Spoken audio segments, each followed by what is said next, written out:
మీకు ఎప్పుడైనా ఆరోగ్యం బాగాలేకపోతే ఈ ధన్వంతరి మంత్రాన్ని ధ్యానం చేయండి.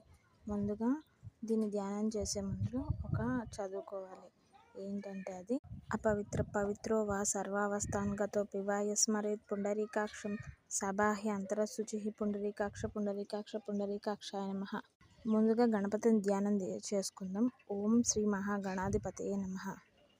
ఓం నమో భగవతే వాసుదేవాయ ధన్వంత్రయే అమృతకలశహస్తాయ సర్వమయ వినాశనాయ త్రైలోక్యనాథాయ శ్రీ మహావిష్ణవే స్వాహ.